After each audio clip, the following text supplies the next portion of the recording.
Hey, what's up, guys? It's Matt Modi with OddsJam. Just bringing you the 4 picks video that comes out for every NFL Sunday.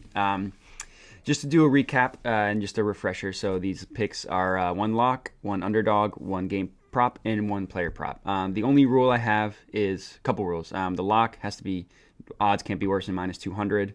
The underdog has to just be a plus money line, so no selling points or anything like that.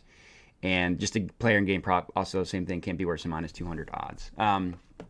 So last week was unfortunately another 2-2 week that didn't end up in a profit. So it was, let me make my screen a little bit smaller here. So it was about, like I said, like minus 42, unfortunately. Still up on the total NFL slate, up over about $1,100, but I've had a couple 2-2 weeks in a row, so hoping to break that streak this week.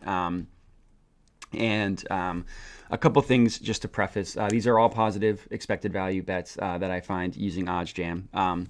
And to recap, it's been extremely profitable for me doing positive EV bets. This profit obviously also includes NBA starting, but $3,400 is nothing to sneeze about. It's been I started this week 2 of the NFL season. I missed a couple weeks and I was on vacation, so I haven't been doing it that consistently, and I only have about a $750 bankroll. So, if I keep having success, which I'm assuming I will, I'll probably increase that number to be a little bit, maybe closer to 1,000, something like that. But it's been going extremely well. So, looking through the slate, when I always start off, I just look at the OddsJam football page like this, because that gives me the easiest way to find the positive expected value money line underdogs and favorites as well. Sometimes with the favorite, I'll do a spread like I did last week, but I always start off with this page. And looking through the slate, so first I'll just talk through my logic with the lock. So anything that has the OddsJam perfect line as the best odds, you can already tell isn't going to be a positive expected value, so you can just skip those. So Bengals, not an option. And it looks like that's pretty much the only one. It looks like most of these profits are all positive, or else these favorites are all positive expected value. So I thought about taking the Falcons because the Jaguars are just a joke, but the Falcons are also a joke, and I don't like to risk too much money on bad teams. I like to either teams that are obviously good or teams that are at least, like last week with the Dolphins, have been up and coming, and they played Joe Flacco and the Jets, so that one was easy. I thought about the Texans, but the same thing. Texans have been better of recent, but it's too risky there. They just have such a bad team. The Bucks, I wanted to avoid because the Colts are on a hot streak, and I just kind of wanted to avoid that, even though I do think the Bucks win this game. Panthers, again, were too risky. The Eagles, I feel like I know them too well. I know they've been hot recently, but I've just seen them screw up too much recently to put my faith in them. So what I ended up settling on was the Chargers at minus 135. I think the Broncos are being still a little bit overvalued because of their 3-0 start. They've really come back down to earth, and Teddy Bridgewater, has not been great since those 3 weeks. Even in those 3 weeks, he wasn't great. The Broncos, I just a couple weeks ago played the Eagles, and I watched them get absolutely stomped at their home stadium. Broncos are at home again this week, but that doesn't bother me as much because the Chargers are considered the road warriors, because every game they play, the Chargers play, is pretty much an away game, even when they're home. So I'm not really worried about that, and I just really like this Chargers team. I know they've been scuffling as of late. They finally got back in the win column this past week with a huge win against Pittsburgh, even though they blew the huge lead. Seeing Herbert kind of get out of his funk and use Eckler the way he did makes me really confident in the Chargers. And I just really like this Chargers team. At the end of the day, I don't think their defense is that much worse than the Broncos, and I think their offense is significantly better. And to finish that point, at the end of the day, just bet on the better quarterback if it's a toss-up. And minus 135 odds isn't that bad. So I was okay with it. And there's 2 more reasons that I wanted to detail why I liked that are a little more nuanced and a little more, you have to have a little bit of a better betting education to understand, but hopefully you can follow my logic. So these percentages here at the top, you see this 1.76, 1.94, 2.35, all that stuff. That gives, as you can see, the VIG, the house edge. So the lower number, the better. So basically, this Chargers and Broncos, the VIG is not as high as it is on some of these other games. Like you'll see 2.35 is pretty high. So that just basically is the juice that the sports books are charging. So for a lower VIG percentage like this, it's closer to the true line And if it's closer to the true line and it's still positive expected value, that's even better. So that's one reason, even deeper, why I liked the Chargers. And another one, and this might be silly, but I've had the best luck with BetMGM across all sports. And, I wonder if that's just happenstance, or I wonder if, BetMGM consistently has the lowest VIG, and that's why I've had the most profit with them, because I use all these sports books being in Virginia. Obviously, DraftKings has also been doing well, but BetMGM is the highest by far. And this BetMGM was the sports book that had the best odds for the Chargers. So officially, the lock is going to be the Chargers at -135 on BetMGM Sportsbook. So for the underdog, there's a little bit less to choose from. A lot of the underdogs, for whatever reason, were not positive expected value. So I was debating between the Colts, but I mentioned before, I think that the Bucs are going to win. So what I settled on was the Vikings. I was again, another game, just to get that off the top, that has a low VIG, low house edge. So that's not the reason why I chose it, but that is part of it. It's one thing that I liked about it. And this Vikings team is weird. I feel like they've had some of the worst losses in memory. Every game, it feels like, for them, if they lose, comes down to a field goal. And the 49ers, I think, are a little bit overrated. I was surprised to see the Vikings be such big underdogs, especially because the Vikings just beat the Packers last week. So if you look at their schedule of the 49ers, I'm not a huge Jimmy G fan, to be clear, and I think that there's enough weirdness going on with this team, and I think they're getting too much hype after the way they beat the Rams on Monday Night Football. I think that the primetime game kind of gave them a boost, and they beat the crap out of the Jaguars last week, but that means nothing to me. Jaguars are terrible. But if you just look 3 weeks ago, they lost to the Cardinals, and that was the first game that Kyler Murray missed. So I know that the Cardinals have won 2 out of their 3 games they've played without Kyler Murray, but still, if you're going to be a good team like the 49ers are hoping they are after that Super Bowl run 2 years ago, you can't lose to a backup quarterback like that. So especially at home like they were. So I think that this is going to be a game where the Vikings win. Obviously, if I'm picking them to be my underdog, and I think the Vikings is a team that consistently.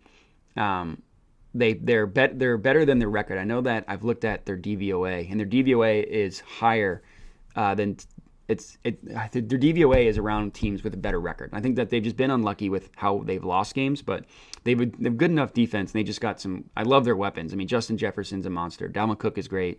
Adam Thielen still solid, and I don't think Kirk Cousins is that great by any means. He definitely has an easier job with the receivers he has. So. This Vikings team, like I said, they're better than their record shows, and I think the 49ers are being a little bit overrated because of their win against the Rams, which they did look good, granted 2 weeks ago, but the Rams have kind of been scuffling. That was the Rams. They've lost 2 straight now, and they've kind of gotten smoked in both of their losses. So not much more football analysis there. The Vikings are going to be my underdog at +150, and that's going to be on WynnBet Sportsbook. So moving forward to the player props, what I love doing is looking at this positive expected value page, and then I'll just, because now that basketball's on there, I'll just search for football.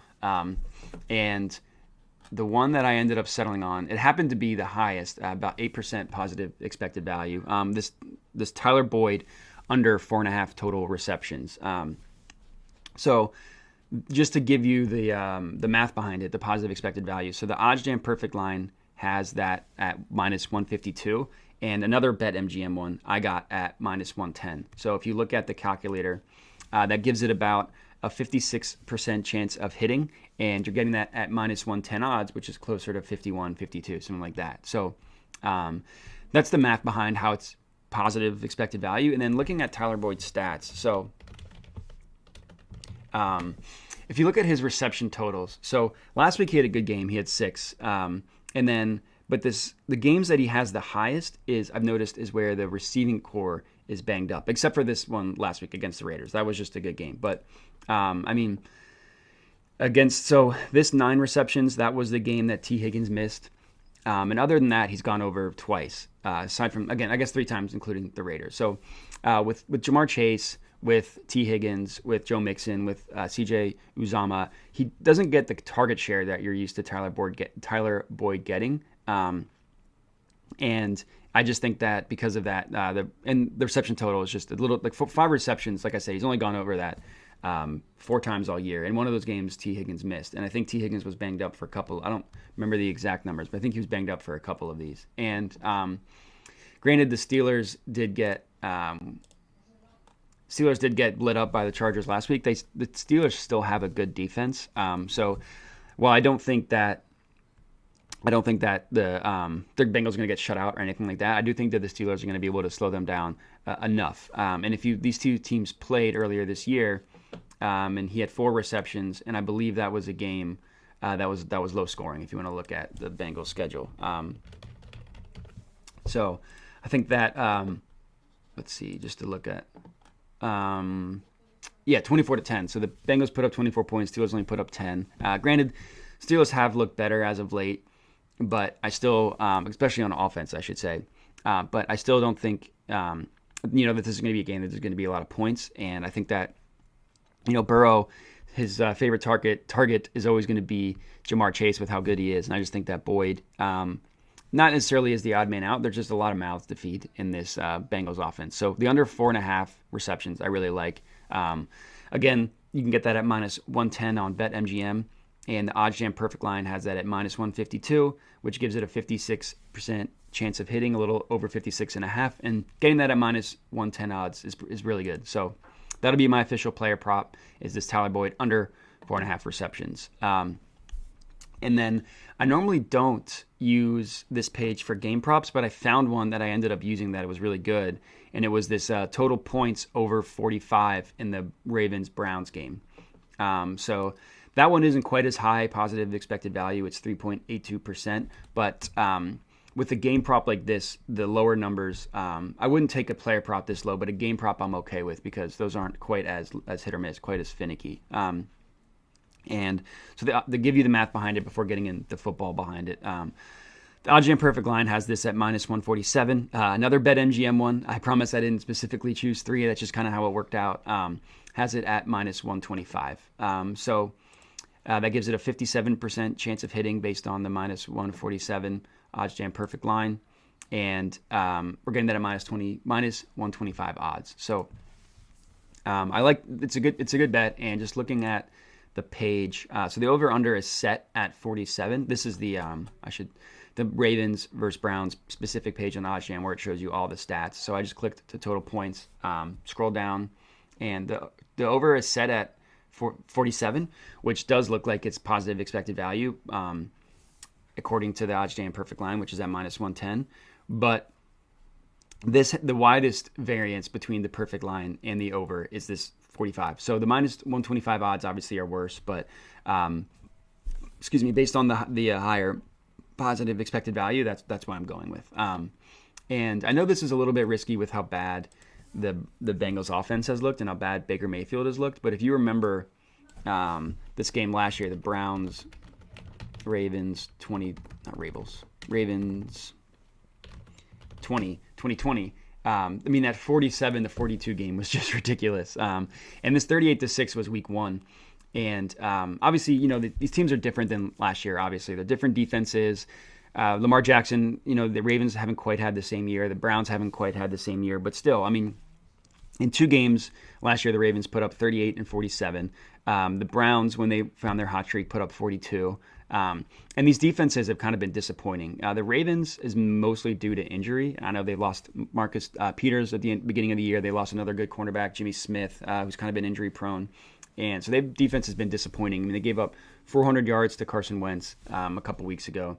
If you look at their schedule, they've had some good defensive performances, but overall, they've given up more point totals than you're used to seeing. So 33 to the Raiders, 35 to the Chiefs, which you kind of, okay, that's the Chiefs, but 31 to the Vikings, 41 to the Bengals the first time they played, 25 to the Colts in a game where, like I said, the Colts put up insane yards. So I don't expect this to be the 47-42 game it was last year, but I I do think that this is a game that's going to have more points than 45. 45 isn't a huge total. And the 16 points last week was with Lamar Jackson missing, so he's going to be back, presumably.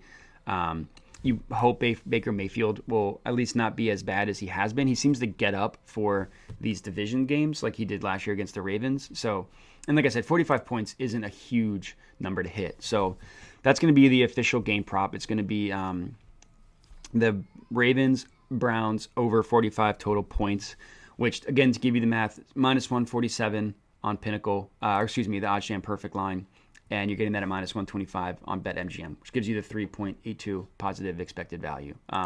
So just to recap, I have all the picks here, and I'll also post a screenshot of all the bet slips at the end of this video so you can kind of see them in front of you. But these are going to be the 4 picks. So, and I'll put the book here as well.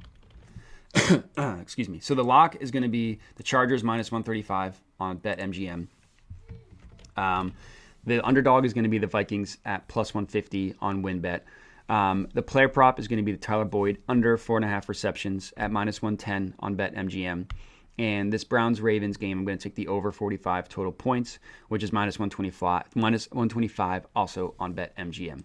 So that's all I got for you. If you have any feedback, I would love to hear it. You can comment on the YouTube video. I check the comments. You can also hit me up on Twitter, as you can see at my handle below. You can also send me an email at matthew@oddsjam.com. I would love to hear your feedback, what you agreed with, what you didn't agree with, what I got right, what I got wrong, how stupid I am.